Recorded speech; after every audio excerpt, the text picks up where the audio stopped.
We are back, and as we mentioned at the top of the program, Winter Festival of Lights kicked off this past weekend. Joining us now from Niagara Parks, David Adames, the CEO. David, welcome to the studio. Thanks for having me, Mike. Let's talk about Winter Festival of Lights. It really is, I guess, a tradition that we can continue safely under COVID-19. It's the 38th annual Ontario Power Generation Winter Festival of Lights, and I think now more than ever, I think folks are looking for something that is traditional. So some joy and cheer after a long, long year. So yes, it did kick off on November the 14th. And of course, the great thing about Winter Festival of Lights is visitors and local residents can enjoy the event from the safety of their own vehicle or walking around and physically distancing. So it is almost custom made for COVID. We certainly saw a very strong attendance on the first day, on Saturday. The crowd sort of grew during the day and then into the evening. It was a wonderful night. How do the organizations involved, yourself with Niagara Parks, OPG, and Niagara Falls Tourism, how do you all band together on this event? It's a great collaborative effort. So Niagara Falls Tourism is the overall event organizer, so they look after liaising with the various stakeholders like Niagara Parks who are involved in the event. They liaise with all the sponsors, like the title sponsor, Ontario Power Generation, liaise with the business improvement associations that are also part of the event. Niagara Falls Tourism looks after the marketing of the event.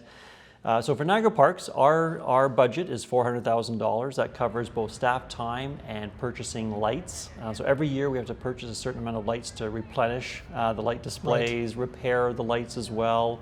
It takes quite a bit of time to repair, install, and maintain those lights.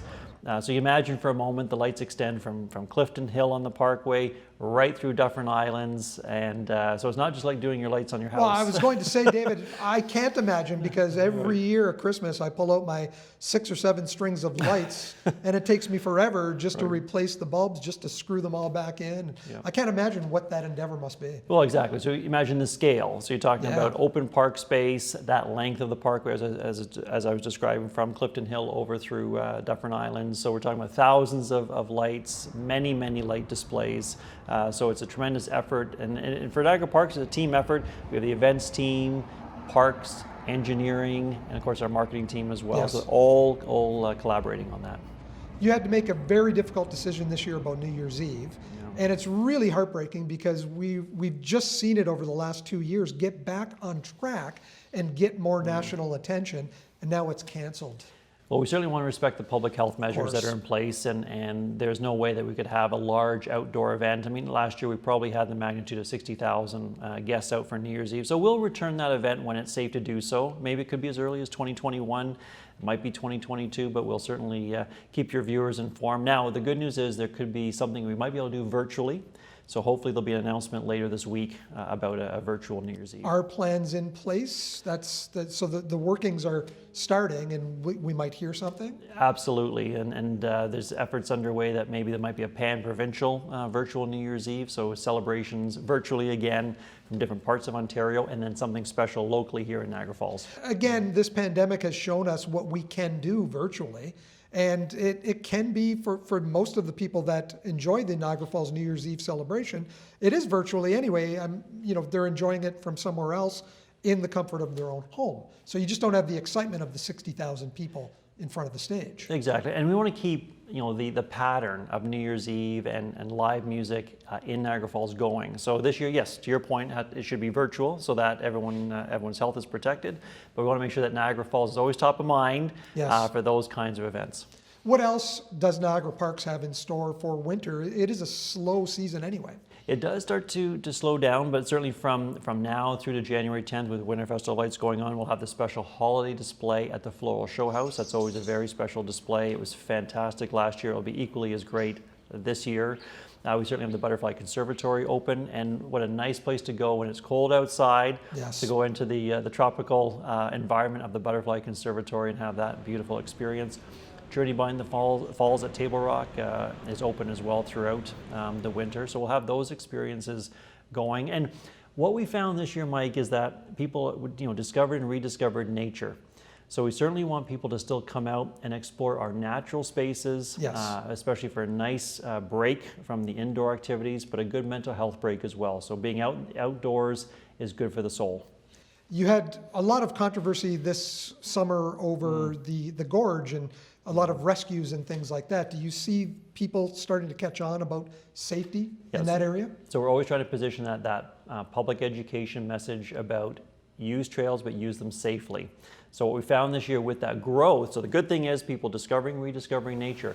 But the flip side of it was we found some inexperienced visitors coming out and going down into the Niagara Glen, which is very challenging circumstances down there. So yes, we did increase our public education. We had our Niagara Parks Police, our nature interpreters down on the trails, also at the trailhead, to engage and educate guests so they knew what they were about to encounter down there. We increased signage as well about no trespassing past a certain point. Right.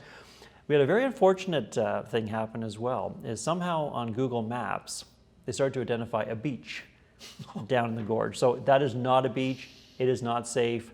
Under no circumstances whatsoever in the summer do we want anybody swimming in the Niagara River. Of course not. Of course not. No. Do you have a feel now when you look forward to next year how you can, I guess, work around any kind of restrictions that the pandemic will pose next spring and summer and how you can get around that? So we have a great team led by Phil Johnson, the head of our Health, Safety and Compliance Unit. They are always looking at the public health regulations around COVID, updating our plan. So we have an operating procedure for every single location, whether it be an attraction, golf course, retail outlet, restaurant, etc. Our transportation systems as well. So we're always monitoring what we're doing there. I want to assure your viewers that it's safe to visit Niagara Parks. We have all those protocols in place to make that guest experience safe. So for example, at Journey Behind the Falls this year, we installed a thermal camera in the queuing area. So we take guest temperature, and if it's over a certain threshold, we just call them aside, go through a questionnaire. Certainly masks have been mandatory. Even before the regional bylaw was mandatory, we had that in place at Niagara Parks. Lots of hand sanitizer. We now have staff at the entrance of Table Rock also asking the questionnaire to be answered by our guests. So we're always staying on top of what is happening. The other great thing about 2021 is we're going to open a new attraction. So that's the Canadian Niagara Power Station. So that's going to open July 1st. That is exciting. Extremely exciting. And we were starting that project prior to COVID, and it checked all those objectives that we were looking for: adaptive reuse of an historic power plant, developing a new attraction to be a new demand generator to bring new visitors into to Niagara Parks and Niagara Falls. And now with COVID, it's also about a recovery initiative. Right. So we have different contractors working on that project. We have Niagara Parks staff working on it. So it's a great project to keep people engaged and working during this preparation period.